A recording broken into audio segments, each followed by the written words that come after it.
Mga boses, ang malaputok batok kainan na naman itong ating pupuntahan dahil ngayong araw bibisitahin natin yung bagong pwesto ng isa sa mga patok na kainan ng Goto Batangas, Lechon Batangas na dating nakapwesto sa Freedom Park Cabanatuan. Dahil pagpasok nga ng 2024 nalipat na sila sa isang mas maganda at maluwang na pwesto. Dito nga hindi nyo na kailangan pang maghintay ng okasyon para makatikim ng masarap na lechon dahil pwede kayo dito makabili ng retail at bukod nga sa Goto Batangas at Lechon Batangas meron na nga rin sila ditong iba pa. Gaya na lang ng tumbong Anli Lugaw na 35 pesos lang, meron ding papait at iba't ibang mga lutong ulam. Dito nga pala yan sa Batangas Goto Bulalo Express na located sa Maharlika Highway ng Cabanatuan City, Nueva Ecija. Malapit lang to sa ASCII at sa dating Sangitan Public Market. At ayun nga, open sila dito 24 hours kaya naman kung nagki-crave ka sa ganitong pagkain pwede kang magpunta anumang oras. At dito nga sa pwesto nila meron pang libre videoke. Kapag umorder nga kayo dito ng isang buong lechon meron na nga yung kasamang libreng tinumis at Goto Batangas. At ito na yung kanilang menu mga bossing, pakipost nyo na lang yung video para makita nyo yung iba't ibang mga presyo. At ito na nga yung aming mga pagkain, tamang FT na naman ng mga ropa.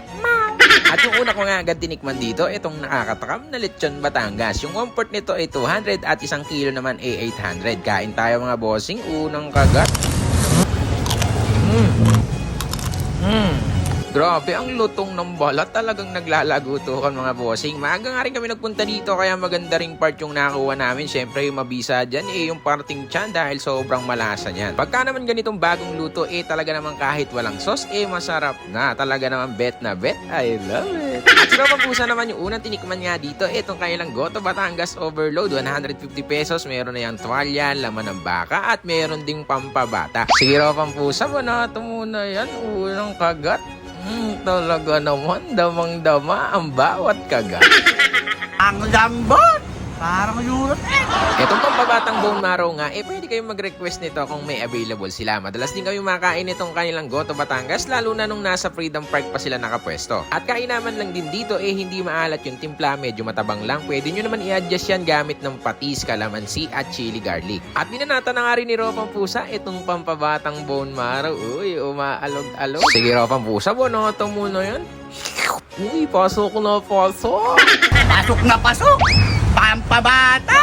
At sa kapatid nga, una rin tinikman dito itong Lechon Batangas. Uy, nakanguso agad. Tukan-tuka na. Hirapang butiki, unang tuka. Uy, grabe. Parang may hangover pa ya. Bigyan mo pa nga ako ng isang tuka dyan.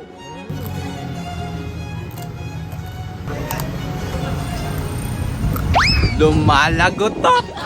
At kumuha ka na nga rin ng laman dyan, Ropang Butiki, na magkalaman-laman ka. Uy, nanginginig-ginig pa ya. Uy, parang opa, panat na talaga. Sige, Ropang Butiki, tukain mo uli. Malasa!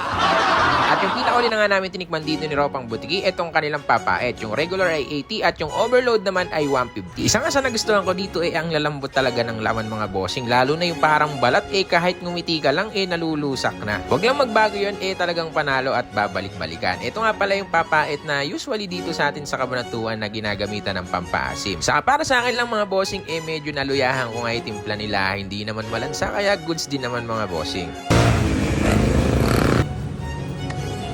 Uy! Diretso sa lalamunan. Pasok na pasok! At ayun na nga mga bossing, para sa amin nagustuhan namin itong kailang Lechon Batangas. Kain naman din bagong luto nung aming natikman. Saka malasa dahil nga parting tiyan yung aming natikman. Kaya naman sa mga gustong pumudrip ng lechon kahit walang okasyon at gusto ring matikman itong Goto Batangas, papait at kung ano-ano pa i-try nyo na nga rin dito. Sa mga suki naman nila naghahanap sa kanila sa may Freedom Park ito na nga yung bago nilang pwesto. Pwede kayo sa kanilang umorder, ito yung kanilang contact number. Yun lang, mira na mga bossing.